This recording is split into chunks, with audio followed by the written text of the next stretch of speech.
Your source for all things Texas Tech. This is the Ask Level podcast from Double T 97.3. Hey, what's going on? Welcome into another episode of the Ask Level podcast. Alongside Chris Level, I'm Chois Woodman. This podcast, as usual, brought to you by our friends at Cantex Roofing and Construction. I'm Mike Hebert, owner of Cantex Roofing and Construction. Every day is game day, and we'll get it right when it comes to your roofing, construction, windows, and mirrors. Call Cantex Roofing and Construction today. Together, we are one serving you. Christopher, busy sports week behind us. The basketball season officially done with the national championship. We had the Masters. Busy sports week ahead from, off the court stuff as we got a couple of commitments for Tech basketball we'll get into. We got more visitors over coming days and weeks that will happen. And of course, there's the culmination of the spring football season with a spring game this week. So a whole lot to dive into. And I know that you are super excited about the Easter Bunny coming to see you on the upcoming weekend. I know you're a big you always talk about the Cadbury egg, even like at random times of the year. It's kind of bizarre to me, but hey, man, to each his own. You do your thing, man. Shout out to the Cadbury egg. Cadbury or Reese's egg? Might as well get the important stuff out of the way first. Which one are you want? Personally, Reese's. Okay, yeah, but so yeah, that's what I go to. Reese's egg.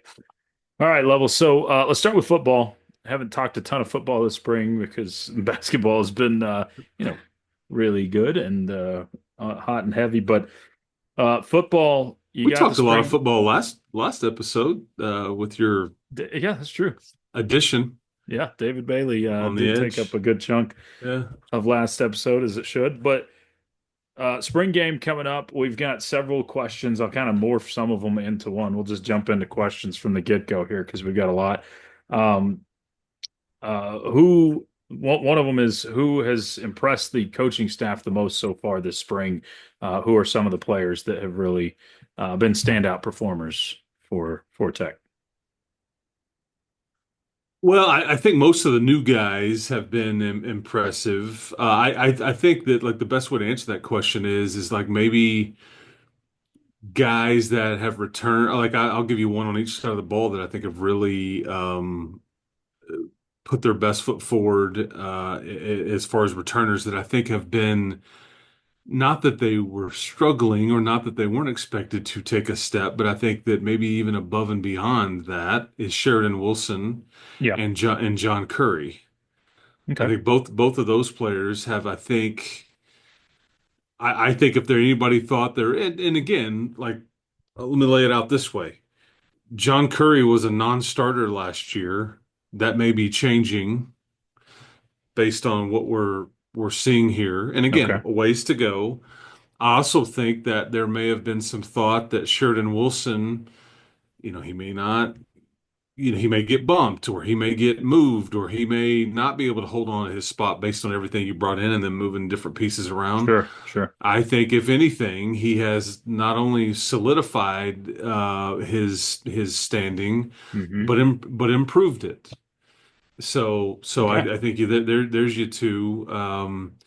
I think Sheridan Wilson will start at center, and I think John Curry could be one of your two starters at interior linebacker. But again, you're not playing a game until late August and a ways to go. But to answer that question, those are the two names I would give you. Mark also asked it. Do you see any freshmen, true or redshirt, making an impact during spring camp? I think some of your receivers have flashed. I do think it's an interesting position in that you've got a couple of injuries there right now. I think Caleb Douglas and Reggie Virgil are both out and I don't think are going to finish the spring. There's nothing like major. Sure. Everybody sees people on crutches and, you freak out. And then we see pictures of people getting operated on. You're like, oh God, what is happening? I think it'll be fine. But I will point to that if there's experience, speed, in the slot. Won't be surprised to see the Red Raiders address that in the late portal window. Again, if these spring portal discussions are it's as much of a want as it would be like a need necessarily. So it's not like we got to go find this or that. And I don't know if that's the case. Right. However, I could see that, yeah, I'd like to have, fill in the blank here Sure. if we can find it. So it may be player specific on what presents itself out there. So, but you've had some young receivers that I think have stepped up that have made some noise a little bit. I think maybe Valson is one that I think has been a bit more consistent, Hmm. and he's kind of starting to have his name mentioned a bit more. Like in as far as to answer your question, like I guess technically speaking, neither one of them is a red shirt or true, but like your two true sophomore running backs are Hmm. continuing to impress. Uh, I'm trying to think, and I think that it's gonna be really hard for any true or redshirt freshman to push their way to the forefront with what you've gone to add in the portal because you've basically Sure. addressed every single thing out there. I mean, Will Hammond he's also a young player. He's obviously doing his thing. So anyways, yeah, I'm not trying to talk around it. I'm just trying to give you a few kind of an idea that this is the kind of roster, the way it's been built, where you've sprinkled in a little bit of everything from a age and experience standpoint from the portal. And so it's really hard for the redshirt sophomore or juniors in some case to like push their way through. Jaden Cofield is another young Hmm. player on the defensive line that I think has really done well. I think he's benefited from having experience and talent around him, but I think he continues to emerge on that on the interior of your defensive line as well. Um, so you've already answered a lot of these football questions. There was one saying, who should we keep an eye on going into the fall? Obviously, you've kind of talked about that Like with on your the current, like on your team, or yeah, like, yeah, in terms of players on the team. I guess you could spin that around. Is it what position battles are there going on right now that kind of carry into the yeah. fall? Is there anything? Well, it's funny because the way things are done now, I mean, really, depending on what position you play, Yeah, so many people actually play sure, instead of sure. this dude plays 90% of the time, and there's, that doesn't really exist as much anymore, with the exception of QB and with the exception of offensive line. Like you're not looking to constantly rotate your offensive line and obviously quarterback, although Yeah. some have done that. Everything else is a bit of a rotation and a shared responsibility. I mean, corner will continue to be one until it's not, and I don't know how that shakes out because you added four Hmm. players there that I think theoretically could start for you, and then Mo Horn did start for you, Sure. and yet, so what sorts itself out there? What gets moved? What gets who's your nickel guy? I mean, there's some dynamics there, but I mean that's kind of your two true starting corners. I mean, right now, if you would ask me, I would say Bryce Pollock is Hmm. probably, or Pollock, I think is how you say it, is A lot. probably a starter. And then after that, I would have questions. But they'll all play. So it's not like you gotta, that game like, hey man, you keep one, fire one, bench one, or whatever those games Start that bench people play. cut. Yeah. Yeah, there you go. There you go. There you It's go. it's it's not like you have to go, okay, I've gotta no, they're all gonna be involved, and you're gonna benefit from this added depth here to where you can keep the bar high week in and week out, even if you get nicked up a bit and there's certain guys that can't play. There you go. So, um, there's a question. We'll probably get these a lot. This one comes from Matt. It says, any update on Micah Hudson and his possible return to Tech? Yeah, and real quick before we move on from that portal discussion, and we can blend it or Sure. bleed it over into this Micah Hudson conversation as well. So there's a lot of things in the air, but like the portal conversation or your position battle conversation theoretically is like the same. And what I Yeah. mean by that is I could envision a scenario where if the right tight end were to Sure. emerge in the portal, I could see them address that. Yeah. You've got Terrence Carter and John Carlos Miller, and then you've got Trey Jackson, and you've got some role player types like a Jason Llewellyn. But if there was a tight end that made some sense, I could see them or that being an option for you. I've mentioned slot receiver with experience and speed. I Hmm. don't think Micah Hudson checks that box. It's a separate conversation that we'll have here in a bit.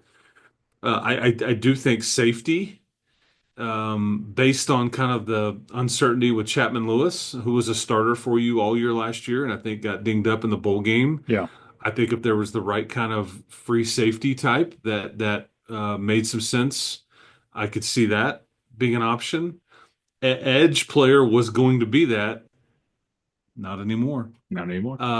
Is you've already addressed that with David Bailey. So yeah, And if anybody like that pops into the portal that you may not even have a need there, but is one of the best players that you can go get, you still could see interest from Texas Tech, right? Where obviously we've seen if it's a within great, within reason, within sure, reason, I think they'll be really picky at this point okay, because yeah, what am I bringing into my locker room? yeah, yeah, I think that the balance they've addressed so much that the balance here is like, man, would bringing somebody in here that may, upset the apple cart from a chemistry that'll be something that weighs heavily. But if it already fits a need, see, this is where David Bailey was like a guy because it's like we already kind of wanted that, and he's really good. Sign me up. Because you didn't really have you were still kind of looking for this. We saw this late in December. They were flirting around with more edge guys. There was yeah, the UTSA kid. There was a UTEP one. There was I'm trying to remember some of those other guys, and I think they just kind of like, I think we're good, and it hmm, ended up their patience paid off here. Although they kind of got lucky too, and they sure, put them they sure, put themselves in a position to be lucky because you have to have the finances, you have to have the process to like get in the front of the line and be able to hmm, act quickly and all those things. So as far as Micah Hudson goes. hmm, I don't think he would, and I'm going to maintain what we've said all along here. I don't think that you would be looking at him as like some big acquisition, like, okay, he fixes what need we have.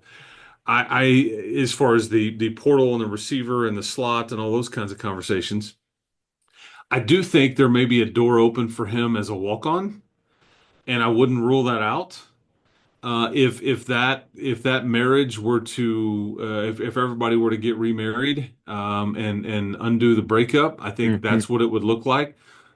And this isn't like a shot at anything, but I think it would be with some low expectations. Like, hey, let's go a bit slower here, yeah, and I don't like, whereas if he joined some other program with a lot of fanfare, it'd be like, and I don't know if he would be re-entering the equation here with near as much fanfare. The fans may get excited about it, but I don't think it would be like, okay, come be the savior. yeah, Because I mean, I just think a lot's happened. And I think that, say, early November last year, it was thought that, hey, man, we're going to move some things around. You'll be a starter next year, yep, and in the bowl game, and then everything kind of happened. And I think that they would. So we'll see. I'm not predicting that. I would just offer up that it wouldn't surprise me.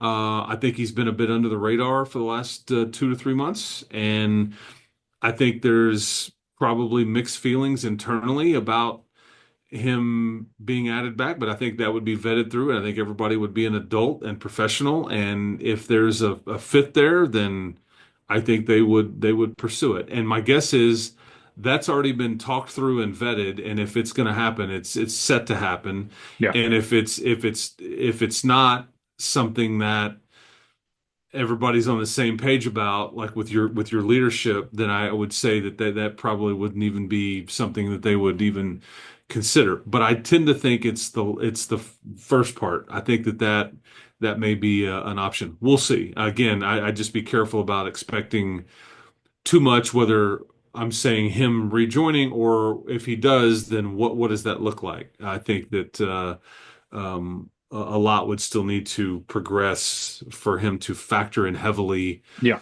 this season for you.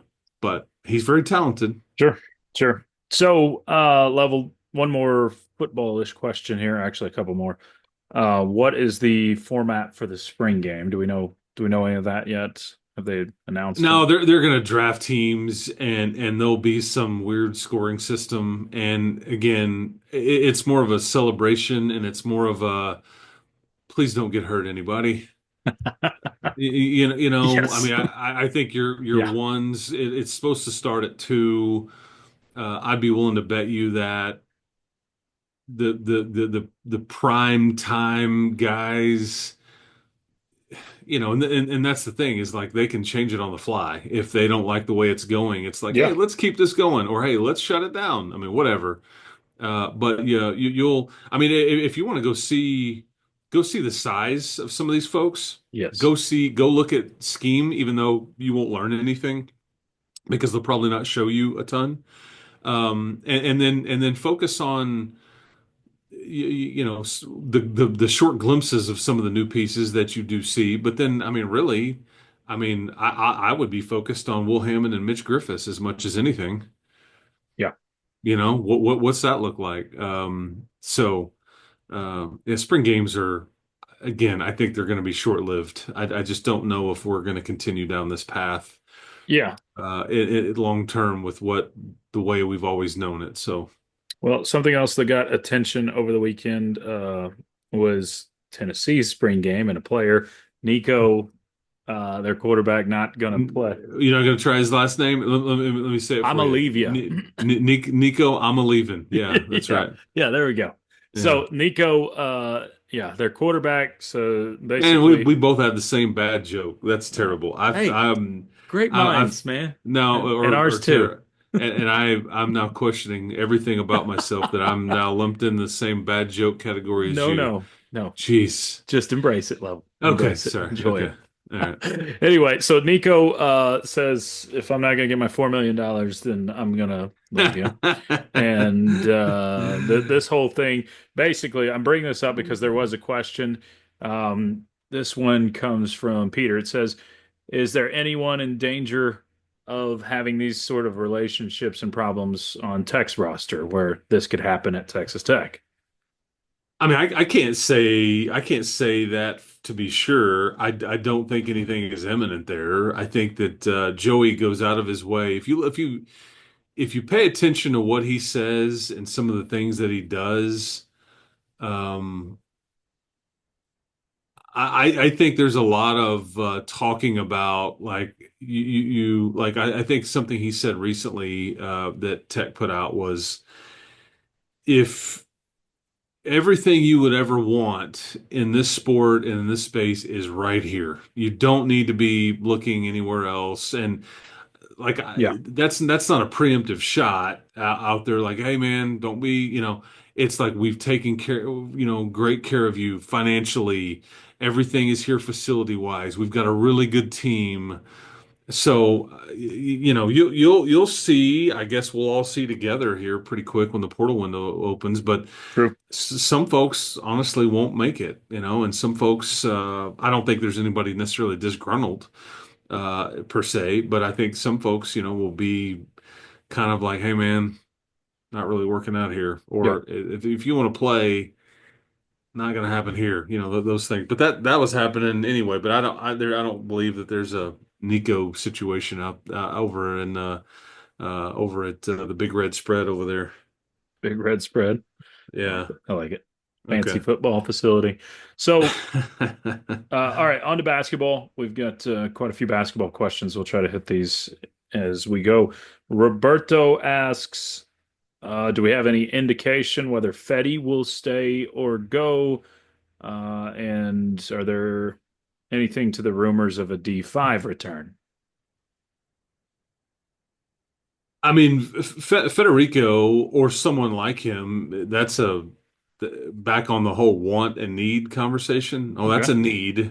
Yeah. I would tend to think that enough interest on both sides will be there that you could make that happen. I think that they were very pleased with him. I think vice versa. But again, it comes down to business at Mhm. some level too. I would see that you would be maybe on the tech side of things be a bit extra motivated to bring him back as opposed to trying to find another version of it. Now, Right. again, Right. we don't know what finances look like and all those things, but I think because he's already been part of your nucleus and he's already he's already part of and I think that's key. Yeah, that I makes think I sense. think those pieces like have a little asterisk next to them as a positive. I mean, we talked about the Now, chemistry of this team a lot this year. So right. the Now most, Kevin yeah, Overton's going to go seek he's going to go do it right. elsewhere, which doesn't surprise me. I Mhm. think that he started every game as a true freshman, was a reserve here. I don't think he started one game for you this year because even when you only had six players, he was the one reserve. And not that that's a big deal, but I think he wanted more minutes and wanted more of a role. And I don't know if you were prepared to offer that to him Yeah. with what made themselves available out there in the portal. And I think that is it fair to say you were looking for something a little bit different, or you recruited over him? Maybe. Yeah. But that's kind of where you're at here. Sure. Sure. And Kevin, as good as he was at times, there were just other times where it was just, and I love the kid. He's got a good personality. I think that there were times when he played really good, and there were times where it just like is just some inconsistency there to where it's like, okay, you're going to either go for 20 or zero, or you're going to be heavily factored into this game, and like, okay, and then, or it's like, man, you're just not. You're Kerwin and Overton were two that, and Federico belongs in that category too, if we're being fair, to where it was just like I remember when you went to the University of Arizona, okay, and you Hmm. played this big game Saturday night, and they're waiting on you, and I think like between Walton, Overton, and Federico, they combined for in like 28 minutes, they combined for like 0 points, one rebound, and like three fouls. Like they were just all three collectively non-factors. Yeah. And I think you're looking for a little bit more consistency there. But I wasn't going to be surprised if they kept him as part of a rotation too. Again, you just got to remember finances and minutes and role, all of these things are factoring in. What we feel, what we want may be different than what I feel and I want. And is there a fit there? And obviously not. Makes sense. And those we haven't talked about them yet, Level, but two commitments over the weekend. Donovan Atwell from UNC Greensboro and Lejean, is that how we say it? Lawan Watts. Lawan Watts. Okay, Mhm. Lawan Watts from Washington State. You get two commitments there. Someone did ask if you have any player comparisons for either of those guys. Yeah, I mean, well, Watts is going to be very similar to what Darrion Williams was for you in Right. that he's a bit of a Swiss Army knife and Hmm. very versatile. I think but yet he's a bit different than Williams was too. I think I think this is a better athlete. This is a better player in transition. Um, is he as good in the half court? I don't know. Does he have the clutch component that Yeah. that Darrion showed? I don't know. Um, I think, but he can play with his back to the basket. I think he. I mean, here's your little nugget here for you that Lawan Watts ran point guard for his Washington State team in the College Crown Tournament versus Georgetown on March the 31st, Yeah. and I think he had like 22, 8, and 5 or something Yeah. because he had already had some teammates that were point guards or that had been handling those duties that were in the portal and didn't want to play in that tournament. Watts was like, I got this. And so anyway, just file that away too. I don't think you would ever ask him to run your point per se, although he can do it in a pinch or in a possession or whatever it may be. But I think he's very similar because he's a matchup problem like D5 was. Yeah. As far as Atwell and Tyree Bryan, these are going to be similar but different to like Kerwin and Chance and Overton. These are combo guards. These are wings. These are guys that can that are good in transition. Now, this is you're dealing with a couple of 6'4", 6'5" guys, so there's some added length here, maybe that you've potentially added. They're both plus shooters, and Atwell is a lefty.